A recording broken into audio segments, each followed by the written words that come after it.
ዛሬ ሰባተኛው ቀን ቅዱስ ሰንበት ነው።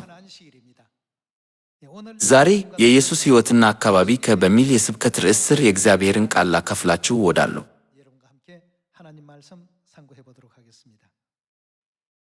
ኢየሱስ ሥጋ ለብሶ ወደዚህ ምድር በመጣ ጊዜ የሃይማኖት መሪዎችና ተቃዋሚዎቹ እርሱን ለማንቋሸሽ የተለያዩ ውንጀላዎችን ሰነዘሩ። ከ2000 ዓመታት በፊት በነበረው ታሪክ በዚህ ዘመን የሰማይ አባት አህንሳንጎንግና የሰማይ እናት አዲሲቷ ኢየሩሳሌም ምን አይነት ሕይወት እንደኖሩ መረዳት እንችላለን። ለልጆቹ ድነትና ለኃጢአተኞች ንስሐ ሕይወት እንደኖሩ ሙሉ በሙሉ ለመገንዘብ ጥቂት ጊዜ እንውሰድ።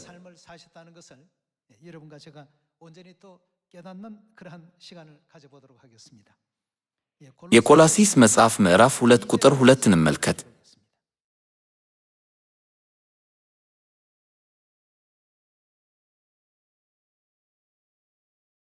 ደግሞም ልባቸው እንዲጽናናና በፍቅር እንዲተሳሰሩ ፍጹም የሆነውን የመረዳት ብልጽግና አግኝተው የእግዚአብሔር ምስክር የሆነው ክርስቶስን እንዲያውቁ ተጋሉ። የተሰወረ የጥበብና የእውቀት ሀብት ሁሉ የሚገኘው በእርሱ ዘንድ ነውን።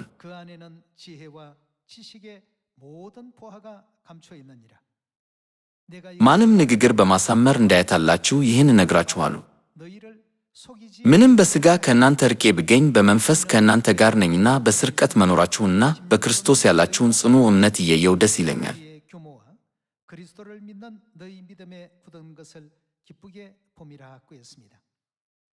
በቆላስይስ መጽሐፍ ምዕራፍ 2 መሠረት የእግዚአብሔር ምስክር ማን ነው? ክርስቶስ ነው። የቆላስይስ መጽሐፍ ምዕራፍ 2 ክርስቶስንና ሁሉንም የክርስቶስን ትምህርቶች በትክክል መገንዘብ እንዳለብን ይገልጻል። ሁላችሁም ብዙ ሰዎች እንዲያውቁበት ምስክር መገለጥ አለበት። አይደለም። ስለዚህ የእግዚአብሔር ምስክር የሆነውን ክርስቶስን በመጀመሪያ መምጣቱ እንኳን መገንዘብ ቀላል አልነበረም። የማቴዎስ ወንጌል ምዕራፍ 16 ቁጥር 18 እንመልከት።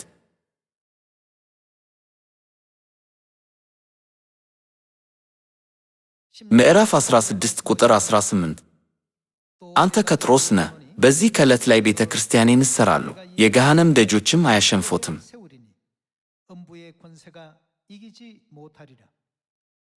የመንግሥተ ሰማይን መክፈቻዎች እሰጥሃለሁ። በምድር ያሰርኸው ሁሉ በሰማይ የታሰረ ይሆናል፣ በምድርም የፈታኸው ሁሉ በሰማይ የተፈታ ይሆናል።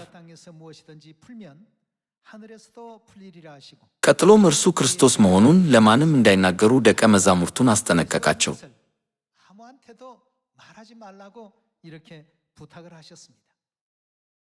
ጴጥሮስ ኢየሱስን ክርስቶስ መሆኑን አውቆ እምነቱን ሲናዘዝ ኢየሱስ እርሱ ክርስቶስ መሆኑን ለማንም እንዳይናገር አዘዘው። ይህን ልመና ለጴጥሮስ አቀረበ።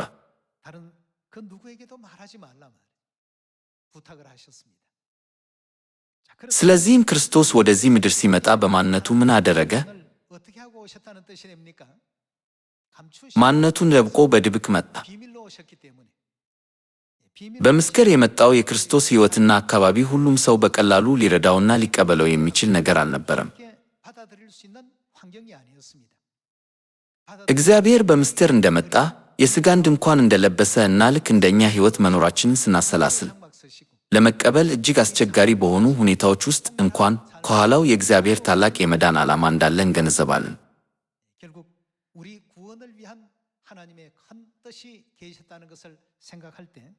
ከዚህ አንጻር እርሱን እንደዚህ አይነት ሕይወት እንዲመራ በእውነት እንደ ሰማያዊ ኃጢአተኞች ኃጢአታችንን ለማየት ጊዜ ልንወስድ እንደሚገባ አምናለሁ።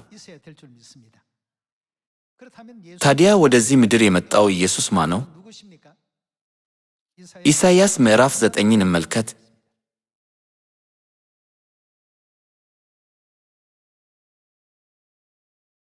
ኢሳይያስ ምዕራፍ 9 ቁጥር 6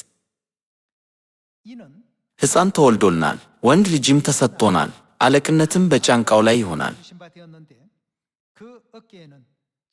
ስሙም ድንቅ መካር፣ ኃያል አምላክ፣ የዘላለም እሱ ማን ነው? አባት።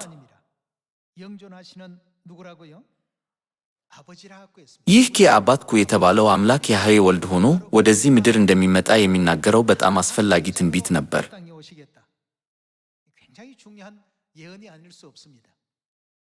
ቁጥር 7 ለመንግሥቱ ስፋት ለሰላሙም ብዛት ፍጻሜ የለውም። ከአሁን ጀምሮ እስከ ዘላለም መንግሥቱን በፍትሕና በጽድቅ ይመሰርታል፣ ደግፎ በመያዝም ያጸናዋል። በዳዊት ዙፋን ይቀመጣል፣ አገሩንም ሁሉ ይገዛል። የሰራዊት ጌታ እግዚአብሔር ቅናት ይህን ያደርጋል። ነቢዩ ኢሳይያስ እንደ ልጅ ወደዚህ ምድር ሲመጣ እግዚአብሔር ስለሚመጣባትና ሥራውን ስለሚፈጽምባት ከተማ ስም ትንቢት ተናግሯል። ወደ ምዕራፍ 9 ቁጥር 1 እንሂድ። ነገር ግን ተጨንቀው የነበሩ ከእንግዲህ ተስፋ ቢስ አይሆኑ። በቀደመው ዘመን የዛብሎንና የንፍታሌምን ምድር አዋረደ። ያከብራል። የት ያከብራል? ከዮርዳኖስ ማዶ በባሕር መንገድ አጠገብ ያለውን የአሕዛብን ገሊላ ያከብራል። በጨለማ የሚኖር ሕዝብ ታላቅ ብርሃን አየ። በሞት ጥላ ምድር ለኖሩትም ብርሃን ወጣላቸው።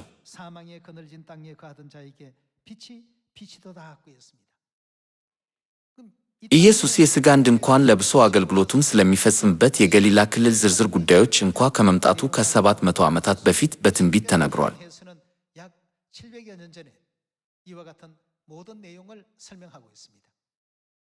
በቆላስይስ ምዕራፍ 2 ቁጥር 2 ላይ የእግዚአብሔር ምስክር የሆነውን ክርስቶስን ማወቅና መረዳት በጣም አስፈላጊ እንደሆነ እግዚአብሔር ይናገራል።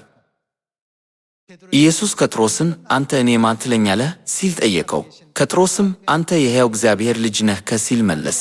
በኢሳይያስ ምዕራፍ 9 መሠረት የእግዚአብሔር ልጅ ማን ነው? ስለዚህም ከአንተ እግዚአብሔር አብ ነህ ማለቱ ነበር። ኢየሱስም መልሶ የዮና ልጅ ስምዖን ሆይ ብፁዕ ነህ፣ እግዚአብሔር ይህንን ገልጦልሃል። ኢየሱስ የመንግሥተ ሰማያትን መክፈቻዎች እሰጥሃለሁ ያለው ለዚህ አይደለምን? ቀጥሎም እርሱ ክርስቶስ መሆኑን ለማንም እንዳይናገሩ ደቀ መዛሙርቱን አስጠነቀቃቸው። ወደዚህ ምድር የመጣው የክርስቶስ የእግዚአብሔር ሕይወት ዓለም በሚያስብበት መንገድ ሊገለጥ የማይችልበት አንዱ ምክንያት ይህ ነው፤ በዝናና በክብር የተሞላ።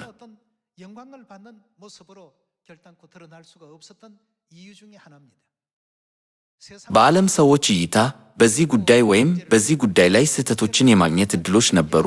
ቢሆንም በተፈጥሮ ውስጥ እርሱ ማን ነው? እርሱ ኃያል አምላክና የዘላለም አባት ነው።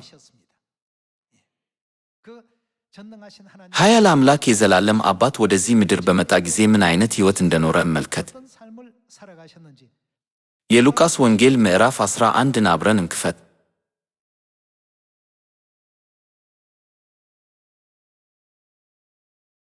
በቁጥር 37 ላይ ፈሪሳዊው ኢየሱስን ለራት ሲጋብዘው እናያለን። ቁጥር 37 እንመልከት።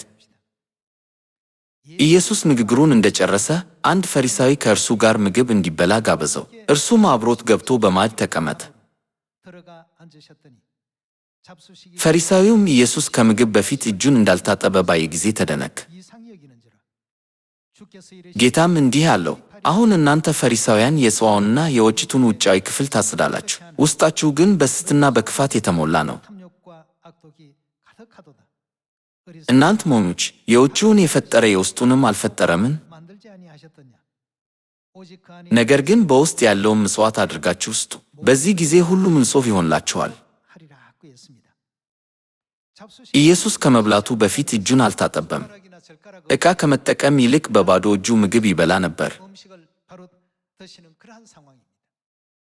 ኢየሱስን የጋበዘው ፈሪሳዊም ይህን የመሰለውን ድርጊት ሲመለከት በጣም ግራ ተጋብቶ ደነገጠ። አንድ ሰው የእግዚአብሔርን ቃል መስበክ የሚችል ከሆነ ቢያንስ ቅዱስ ለመምሰል ይሞክር ነበር። ነገር ግን ሰዎች የኢየሱስን ሕይወት ሲመለከቱ ሕይወቱ ፍጹም ተቃራኒ ነበር። እግዚአብሔር ክብሩን በፍጹም የሸሸገበትን የእግዚአብሔርን ማንነት ለመለየት የሚያስቸግሩ የተለያዩ ተግባራትን እንዳከናወነ እናረጋግጣለን። ማቴዎስ ምዕራፍ 11 ቁጥር 18 እናንብብ።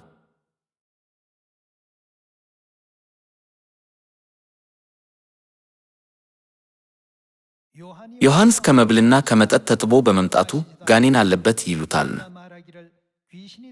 የሰው ልጅ እየበላና እየጠጣ መጣ፣ እነርሱም በልቶ የማይጠግብ ጠጪ እንዲሁም ኢየሱስን እንዲህ ገለጹት፣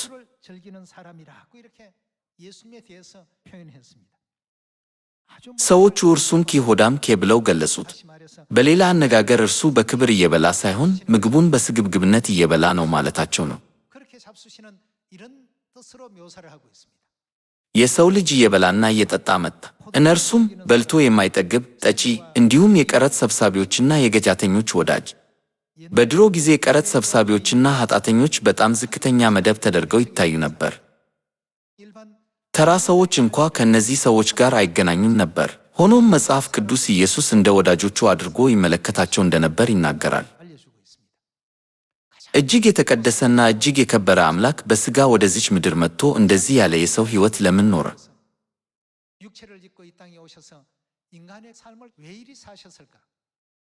ስለዚህም የእግዚአብሔር ምስክር ክርስቶስ እንደሆነ በቆላስይስ ሰዎች ምዕራፍ 2 ተጽፏል። ቀጥሎም እርሱ ክርስቶስ መሆኑን ለማንም እንዳይናገሩ ደቀ መዛሙርቱን አስጠነቀቃቸው። በእውነት እግዚአብሔር እውነተኛ ሕዝቡን ለማግኘትና የሰውን ልጅ ኃጢአቶችና በደል ለመዋጀት የመረጠው ሕይወት ይህ ነበር።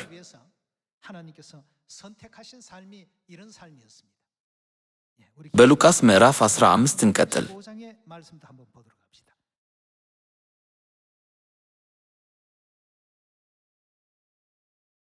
ሉቃስ ምዕራፍ 15 ቁጥር 1 እንመልከት። አንድ ቀን ቀረጥ ሰብሳቢዎችና ኃጢአተኞች ከሁሉ ሊሰሙት በዙሪያው ተሰበሰቡ። ፈሪሳውያንና ጸሐፍትም ይህ ሰው ኃጢአተኞችን ይቀበላል፣ ከእነርሱም ጋር ይበላል እያሉ አረመረሙ። በዚያን ጊዜ ፈሪሳውያንና የሕግ መምህራን ቅዱሳንና መኳንንት መስሏቸው ነበር። ኢየሱስ ግን ቀረጥ ሰብሳቢዎችንና ኃጢአተኞችን ተቀብሎ ከእነርሱ ጋር ምግብ ይካፈል ነበር።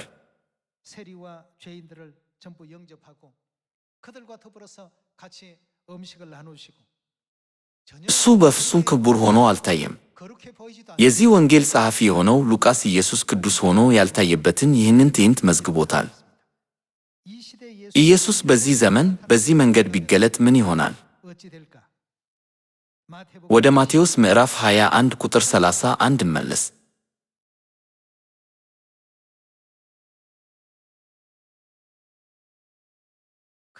ከሁለቱ የአባቱ ፈቃድ የፈጸመው የትኛው ነው? እነርሱም የመጀመሪያው ልጅ አሉት። ኢየሱስም እንዲህ አላቸው፣ እውነት እላችኋለሁ ቀረጥ ሰብሳቢዎችና አመንዝራዎች ወደ እግዚአብሔር መንግሥት በመግባት ይቀድሟቸዋል። ኢየሱስ ዞሮ እነዚያ በጣም የተናቁትና በጣም የተቸገሩትና በዚያን ጊዜ ከሰው ያነሰ ተደርገው ይታዩ የነበሩት ወደ እግዚአብሔር መንግሥት ለመግባት የመጀመሪያዎቹ ይሆናሉ ብሎ አስተማር። ሁላችሁም ይህን አስቡት። ክርስቶስ የእግዚአብሔርን ክብር በመደበቅ እንዲህ ያለ ሕይወት የኖረው ለምንድን ነው? ይህንን ጉዳይ በድጋሚ በልባችን ስናስብ እግዚአብሔር በዚህ የሕይወት መንገድ ለሰው ልጆች መዳን ማለትም ለደህንነታችን መሄዱን ወደሚል ድምዳሜ ደርሰናል።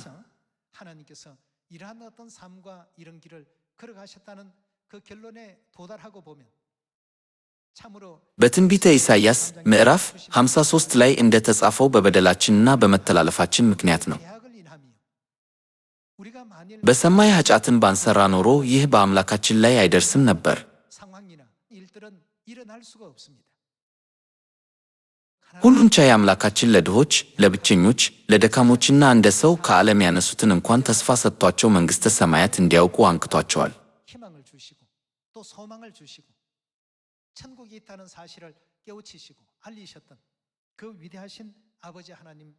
ነገር ግን ፈሪሳውያንና የሕግ ሊቃውንት ወደዚህ ምድር በመጣ ጊዜ እናመልካለን የሚሉትን አምላክ አፌዙበት፣ ተሳደቡ፣ ተሳለቁበት፣ ተፉበት፣ ሰቀሉት።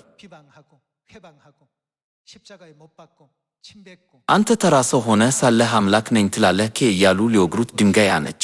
ሁሉም አይነት ክፉ ሥራና ግፍ ፈጽመውበት ነበር። አምላክ በሰማይ ደመና ላይ ተቀምጦ ወይም በሰማያዊ የእሳት ሰረገሎች ተቀምጦ በ10 ሺዎች በሚቆጠሩ መላእክት ታጅቦ ወደዚህ ምድር መጥቶ ቢሆን ኖሮ በጊዜው የነበሩት ፈሪሳውያን፣ ጸሐፍትና የሃይማኖት መሪዎች ኢየሱስን እንዲህ አድርገው ሊይዙት ይደፍሩ ነበር። እሱ ዝቅተኛ ቦታ ላይ ስለመጣ ሰዎች እሱን አላወቁትምና በዚህ መንገድ ያዙት። ጴጥሮስም ባወቀው ጊዜ እኔ ክርስቶስ እንደሆኑ ለማንም አትንገሩ፣ ወደዚህ ምድር የመጣሁት በምስጢር ስለሆነ ነው። የሁለተኛ ቆሮንቶስ መልእክት ምዕራፍ 4 ቁጥር 4 እንመልከት።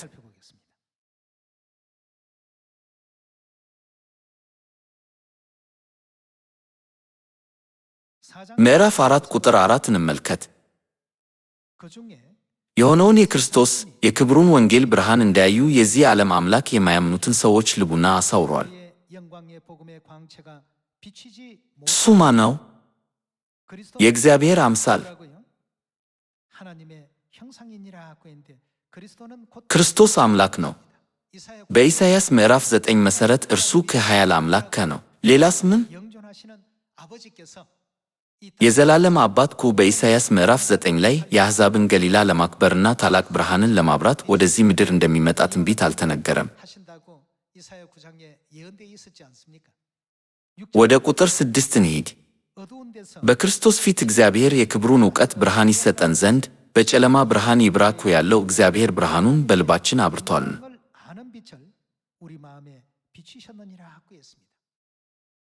አምላክ ራሱን አምላክ እንዳልሆነ ቢመስልምና ተግባሮቹ ይህን መልክ ቢያንጸባርቁ እውነተኛ ሕዝቦቹ ምን ምላሽ መስጠት አለባቸው? እሱን ማወቅ አለብን። እግዚአብሔር የሰማይ ልጆችን ለማዳን ባደረገው መንገድ የሰማያትን ክብር ሁሉ ደብቆ እግዚአብሔር በሥጋ ወደዚች ምድር በምስጢር መጣ።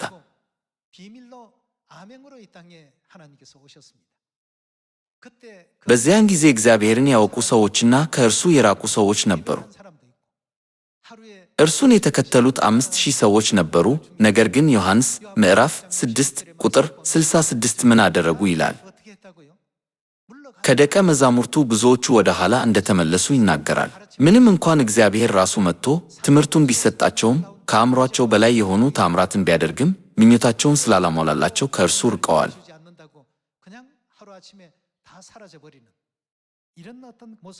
ይህ አይነቱ ሁኔታ በወንጌል ውስጥ ብዙ ጊዜ ተጠቅሷል። ኢየሱስ ወደዚህ ምድር በመጣበት ጊዜ የነበረው አካባቢ ምን ይመስል ነበርና ምን አይነት የሕይወት መንገድ ተጓዘ? ቢሆንም ደቀ መዛሙርቱ ጴጥሮስ፣ ዮሐንስ እና ያዕቆብ የኢየሱስ ክርስቶስን ትምህርት ተከትለው እስከ መጨረሻው ድረስ አብረውት ቆዩ። ለዚህ ነው ኢየሱስ ከእኔ አልመረጥኳችሁምን ያለው። የኢየሱስን የደስታ ትዕይንት በዮሐንስ ምዕራፍ 6 ላይ እናገኛለን።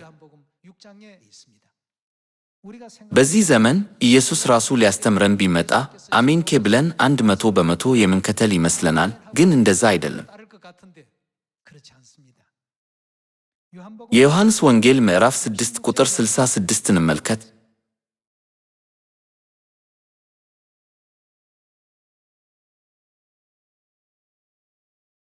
ከዚህም በኋላ ከደቀ መዛሙርቱ ብዙዎች ወደ ኋላ ተመለሱ። ከዚያም ወዲያ ከእንግዲህ ምን አላደረጉም? አልተከተሉትም። እሱ ኢየሱስ ከመንፈስ ሕይወትን ይሰጣል፣ ሥጋም ምንም አይጠቅምም። ለሚጠፋ መብል አትስሩ፣ ለዘላለም ሕይወት ለሚኖር መብል እንጂ ከሲል ይህ ከባድ ትምህርት ነው፣ ማን ሊቀበለው ይችላል? በማለት ተናግረዋል። እና ከዚያ በኋላ አልተከተለውም። ሁሉን ቻይ የሆነው አምላክ ራሱ በሥጋ ወደዚህ ምድር መጥቶ ቢያስተምራቸውም ብዙ ሰዎች ወደ ኋላ ተመልሰው ጥለውታል። ቁጥር 67 ኢየሱስም የ12ቱን እናንተም ደግሞ መሄድ ትፈልጋላችሁ አላቸው። ስምዖን ጴጥሮስም እንዲህ ሲል መለሰለት፣ ጌታ ሆይ ወደ ማን እንሄዳለን? አንተ የዘላለም ሕይወት ቃል አለህ። አንተ አንድያ የእግዚአብሔር ቅዱስ እንደሆንህ አምነናል አውቀናልም። ኢየሱስን በትክክል የሚያውቁት ትምህርቶቹን እስከ መጨረሻው ድረስ ይከተላሉ። ነገር ግን ያልተከተሉት ተራ ሰዎች ትተውት ሄደዋል። ይህ ማለት ተራ ሰዎች እሱን እንደ አምላክ ሊረዱት፣ ሊቀበሉትና ሊደሰቱበት ቀላል አልነበረም ማለት አይደለም። 5000 ሰዎችን በ5 የገብስ እንጀራና በ2 ዓሣ መገበ። 12 መሶብም ተረፈ። የተትረፈረፈ ኃይሉንና ተአምራቱን አደረገ። ሁሉም እንጀራውን በሉ፣ ነገር ግን ሁሉም ጥለውት ሄዱ። በእውነት በጣም የሚያስደንቅ ነው። እንዲህ ባለ አካባቢ ክርስቶስ ወንጌልን ሰብኳል። በክርስቶስ ላይ እንደዚህ ያለ ትንሽ እምነት ባለው ዓለም ውስጥ ኖረ። በዮሐንስ ምዕራፍ 10 እንቀጥል።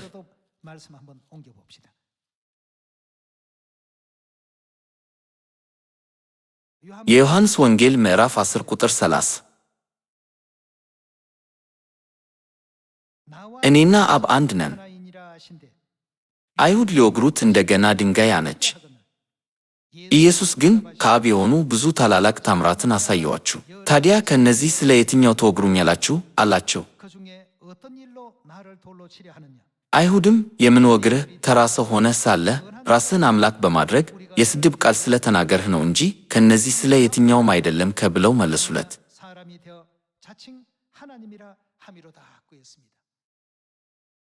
ኢየሱስ አምላክ ነው ወይስ አይደለም? ነቢዩ ኢሳይያስ በዚህ ምድር ላይ በሕፃንነቱ እንደ ልጅ ቢወለድም እውነተኛ ማንነቱ ግን ኃያል አምላክ የዘላለም አባት እንደሆነ በግልጽ ያሳየናል። ሆኖም በዚያን ጊዜ በነበረው ሁኔታ ሰዎች ከሰው እንዴት አምላክ ሊሆን ይችላል ብለው ጠየቁ። ምንም እንኳን እንደዚህ አይነት አያያዝ ቢደረግለትም እሱ ትኩረቱን በእኛ መዳን ላይ ብቻ ነበርና ልጆቹ እስኪድኑ ድረስ የዓለምን ኃጢአት ሁሉ ሸክም በመሸከም በአዲስ ኪዳን መንገድ ተመላለስ።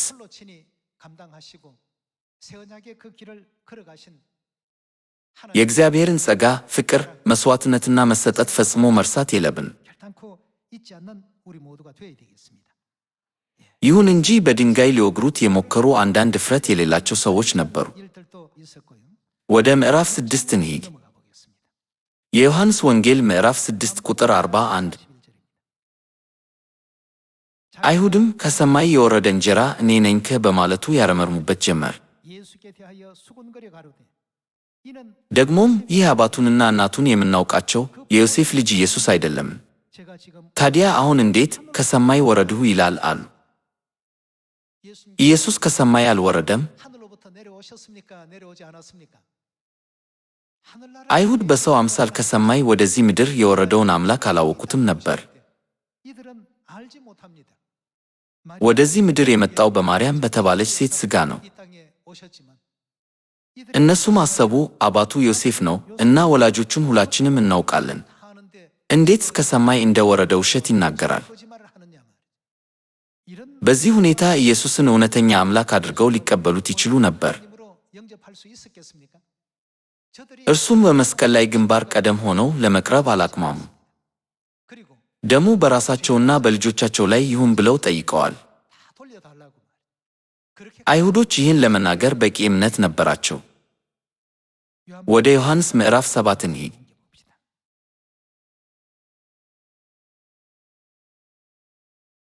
ዮሐንስ ምዕራፍ 7 ቁጥር 14 እናንብብ። በበዓሉም አጋማሽ ኢየሱስ ወደ ቤተ መቅደስ ወጥቶ ያስተምር ጀመር። አይሁድም በመደነቅ ይህ ሰው ሳይማር መጻሕፍትን እንዴት ሊያውቅ ቻለ አሉ።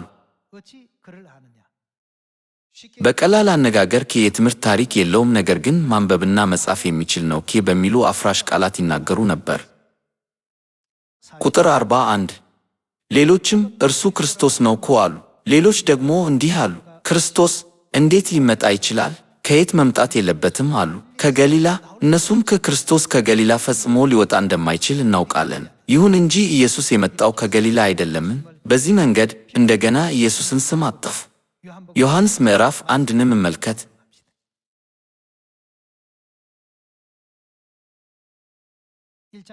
ቁጥር 43 እንመልከት። በማግስቱም ኢየሱስ ወደ ገሊላ ለመሄድ ፈለገ። ፊልክስንም አግኝቶ ተከተለኝ አለው። ፊልክስም እንደ እንድርያስና እንደ ጴጥሮስ ሁሉ የቤተ ሳይዳ ከተማ ሰው ነበር። ፊልክስ ናትናኤልን አግኝቶ ሙሴ በሕግ መጻሕፍት ነቢያትም ስለ እርሱ የጻፉለትን የዮሴፍን ልጅ የናዝሬቱ ኢየሱስን አግኝተነዋል አለው። ናትናኤልም ከናዝሬት በጎ ነገር ሊወጣ ይችላልን? አለ። ኢየሱስ ወንጌልን የሰበከበት ናዝሬት ጥሩ ከተማ ወይም መልካም ስም ያላት ቦታ እንዳልነበረች መረዳት እንችላለን።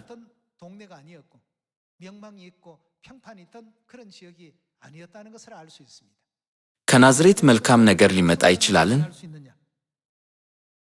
እንደምናየው የኢየሱስ ሕይወትና አካባቢ የክርስቶስን ክብር ለመደበቅ በቂ ሁኔታዎች ነበሩ። በዚህ ሁኔታ ማንም ሰው ኢየሱስን ከመሲህ አምላክ ወይም ከክርስቶስ ብሎ ሊቀበለው አይችልም። ታዲያ ኢየሱስ ምን አለ? የማቴዎስ ወንጌል ምዕራፍ 11 እንመልከት።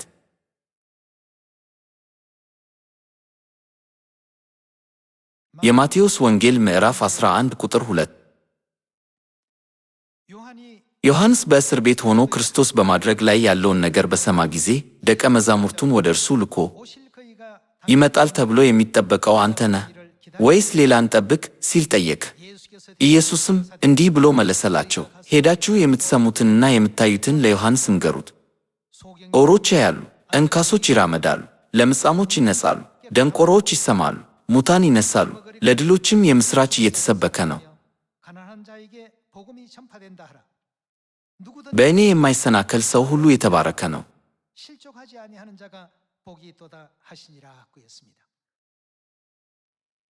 መሰናከል ማለት መውደቅ ማለት ነው። በኢየሱስ ምክንያት በእምነት የማይሰናከል ወይም የማይወድቅ ሰውስ የተባረኩ ናቸው። ምንም እንኳን ኢየሱስ ወደ ምድር እንደ እግዚአብሔር ምስክር ቢመጣም እነዚህ ሁሉ ሁኔታዎች ቢኖሩም ጴጥሮስና አንዳንድ ደቀ መዛሙርት በትክክል አውቀውታል። በፍጹም ልባቸው ያመልኩትና ትምህርቱን በዙሪያቸው ላሉ ሰዎች ሁሉ ለመስበክ ከፍተኛ ጥረት አድርገዋል።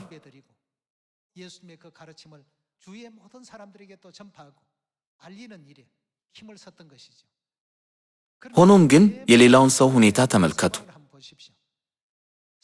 በሐዋርያት ሥራ ምዕራፍ 24 ላይ ሰዎች በኢየሱስ ያመኑትን የናዝሬቱ ኑፋቄ ብለው ሲከሷቸው የጥንቷ ቤተ ክርስቲያን ሁኔታ ማየት እንችላለን። አይሁዶች በበዓሉ ወቅት አንድ ኃጢአተኛ የመፍታት ልማድ ነበራቸው። ጲላጦስም ሕዝቡ ኢየሱስን እንዲፈታ አይጠይቁትምን? ምክንያቱም እርሱ ጻድቅ፣ ገር እና ከወንበዴው ከበርባን የተሻለ ነው። ኢየሱስን ወይስ በርባንን? ከሁለቱ ማንኛውን እንድፈታላችሁ ትወዳላችሁ?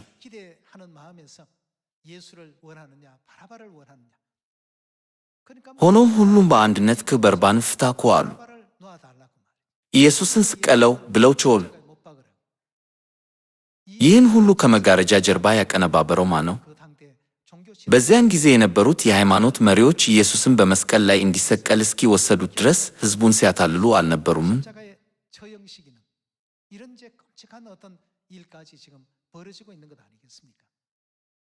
ኢየሱስ መስቀሉን በተሸከመበት ጊዜ ሰዎች ምንም ሳያቅማሙ ሁሉም አይነት ስድብ ያወርዱበት ነበር። ወታደሮቹ በልብሱ ዕጣ ተጣጣሉ። አንዳንዶቹ ተፉበት፣ ከፊሎቹ ዓይኑን ጨፍነው በቡች መቱት። እግዚአብሔር የሰው ልጅ እንዲያየው የቀደመውን የክብሩን ነጸብራቅ ቢገልጥ ኖሮ እንዲህ አይነት ነገሮች ፈጽሞ ባልሆኑ ነበር። ሆኖም ክብሩን ሁሉ ደበቀ። በዚህ መሃል ከአፉ የሚወጣውን የዘላለም ሕይወት ቃል ብቻ የሚመለከቱና እርሱን የሚከተሉ ነበሩ። እግዚአብሔር እንደዚህ አይነት እውነተኛ የእግዚአብሔርን ሰዎች ለማግኘት ፈቃዱ እንደነበረው መዘንጋት የለብንም። የሰማይን አባትና የሰማይ እናት ጸጋን መክፈል አንችልም በማለት እኛን ለማዳን ወደዚች ምድር የመጡትን አባትና እናትን እያመሰገንን የንስሐ ሕይወት መኖር አለብን።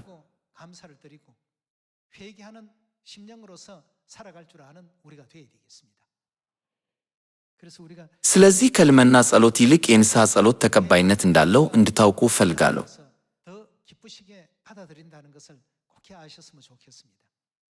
እባክህ ይህን አድርግ፣ እባክህ ያንን ያድርግ። በእርግጥ እነዚህ ነገሮች ሁሉ ጸሎቶች ናቸው። እንደዚህ አይነት ሚና፣ ቦታና አቋም መያዝ የማያስፈልገው እግዚአብሔር በእኛ ምክንያት በዚህ መንገድ መሄድን እንደመረጠ ስናሰላስል ወደ ጥልቅ ንስሐና ሐዘን እንገፋፋለን። በሰማይና በምድር ላይ ባሉት የሰማይ ወላጆቻችን ፊት ኃጢአትን ሠራን። ይህም እንደገና ሕመምና ስቃይ ያመጣባቸው። በጸጸት ልቦች ውስጥ የእግዚአብሔርን ጸጋና ገደብ የለሽ ፍቅሩን፣ መሰጠትንና መሥዋዕትን የምናስታውስ የሰማይ ልጆች መሆን አለብን። ዛሬ በመንፈስ ቅዱስ ዘመን ሰዎች የእግዚአብሔርን ቤተ ክርስቲያን የሚመለከቱበት መንገድ ሰዎች የቀደመችው ቤተ ክርስቲያንን ከነበራቸው አመለካከት የተለየ አይደለም። በእነዚያ ቀናት ሰዎች ኢየሱስን ይመለከቱት የነበረው መንገድ ሰዎች ክርስቶስ አንሳንጎንግና አዲሲቷ ኢየሩሳሌም ሰማያዊ ናት ከሚመለከቱት አመለካከት ጋር ተመሳሳይ መሆኑን እናስታውስ። በኢሳይያስ ምዕራፍ 60 ላይ እንደተጻፈው እነዚህ ሁሉ ቀናት እንዴት ተገልጸዋል? የሐዘን ዘመንህ ተብሎ ተጽፏል። ይሁን እንጂ እነዚያ የሐዘን ቀናት ምን ይሆናሉ? ወደ ፍጻሜው ይመጣሉ። እነዚያ ሁሉ የሐዘን ቀናት ሲጠናቀቁ ብቻ ልጆቹ ወደ መንግሥተ ሰማያት መመለስ የሚችሉ ወደሚሉት ቃላት እንሸጋገር። ትንቢተ ኢሳይያስ ምዕራፍ 60 ኢሳይያስ ምዕራፍ 60 ቁጥር 20 እንመልከት። ፀሐይሽ ከእንግዲህ አትጠልቅም፣ ጨረቃሽም ብርሃን መስጠቷን አታቋርጥም። እግዚአብሔር የዘላለም ብርሃንሽ ይሆናል። የሐዘን ቀንሽ ምን ይሆናል? ያከትማል። እዚህ ላይ የአንተ የሚለው ቃል የሚያመለክተው ማንን ነው? ኢሳይያስ ምዕራፍ 60 ኢየሩሳሌም የምታገኘውን የወደፊት ክብር ስለሚገልጽ የሐዘን ጊዜሽ ኢየሩሳሌም የምታልፈውን የሐዘን ቀን ያመለክታል። የሐዘንሽም ቀን ምን ይደርስባቸዋል ይላል? ያከትማል። የሐዘንሽ ዘመን የሚያልቅበት ጊዜ እስኪመጣ ድረስ በኢየሩሳሌም የማያምኑ፣ ስለ እርሷ የሚጠራጠሩ፣ ስለ እርሷ የሚጠይቁት፣ አሳልፈው የሚሰጧትና የሚከለክሏት ይኖራሉ። በመንፈስ ቅዱስ ዘመን ያለው ሁኔታ በወልድ ዘመን ካለው ሁኔታ የተለየ አይደለም። እግዚአብሔር ክብሩን ገልጦ ቢሆን ኖሮ ማንም ሰው በሰማይ አባትና በሰማይ እናት ፊት ራሳቸውን ቀና ለማድረግ አይደፈሩም። ኢየሩሳሌም የመከራን ጊዜ የምትታገሰው ለማን ነው? የልጆቿ የሐዘን ዘመን እስኪያበቃ ድረስ ኢየሩሳሌም በዚህ አይነት አካባቢና ሁኔታ ውስጥ ትቀራለች።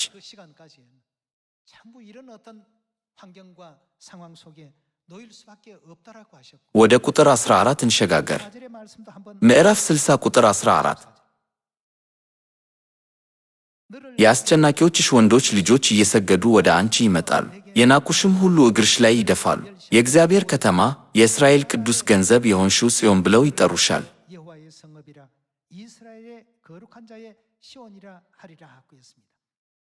እዚህ አስጨናቂዎችሽ ከእነማን ናቸው? ኢየሩሳሌምን የሚያሰቃዩ ናቸው። ያኔ ኢየሩሳሌምን የሚያሰቃዩት ሁል ጊዜ ሕመም፣ ጭንቀትና ስቃይ ያደርሱባታል። እነዚያን ሁሉ ጊዜያት እየታገሰች እኛን ልጆቿን ይህን ውድ ጊዜ ለመዳን ሰጥታለች። ሁላችንም ንስሐ ለመግባት ጊዜና ዕድል የሚሰጠን በዚህ መንገድ መሆኑን ሁላችንም መዘንጋት የለብን። በአብ የመጀመሪያ መምጣትና በዳግም መምጣቱ መካከል ምንም ልዩነት የለም። ቁጥር 14ን እንደገና እናንብብ። የአስጨናቂዎችሽ ወንዶች ልጆች እየሰገዱ ወደ አንቺ ይመጣሉ። ይህ ክቡር ቀን በፍጻሜው ይመጣል። የናቁሽም ሁሉ እግዚአብሔር ተናቀ፣ ተሳለቁበት፣ ቀለዱበት።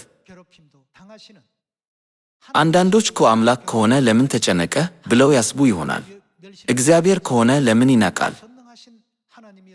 እርሱ ኃያል አምላክ የዘላለም አባት ቢሆንም በመስቀል ላይ ተሰቅሎ ደሙን አፈሰስ። ነቢዩ ኢሳይያስ በኢሳይያስ ምዕራፍ 53 ላይ ይህ ሁሉ የሆነው በሰማይ በሠራነው ኃጢአትና በደል ነው።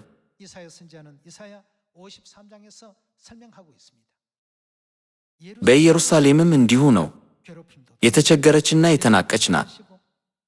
ሆኖም የናቁሽ ሁሉ ወደ እግርሽ ጫማ ይሰግዳሉ፣ የእስራኤልም ቅዱስ የሆንሽ ጽዮን ይሉሻል።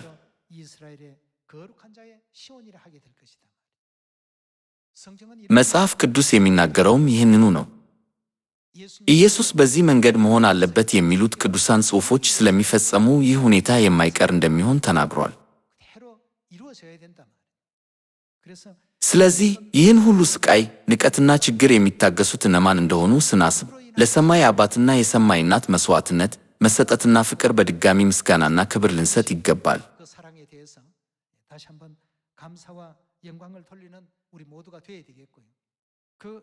የእነሱን መሥዋዕትነት ፈጽሞ አሳልፈን ልንሰጥ አይገባም።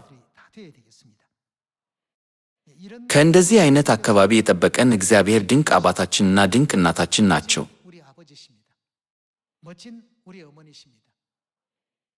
እምነታችንን እስከ መጨረሻው እንዳንጠፋና ወደ ዘላለማዊው መንግሥተ ሰማያት በፍጥነት እንደምንመለስ ተስፋ በማድረግ የዛሬውን ስብከት ልቋጭ። በጣም አመሰግናለሁ።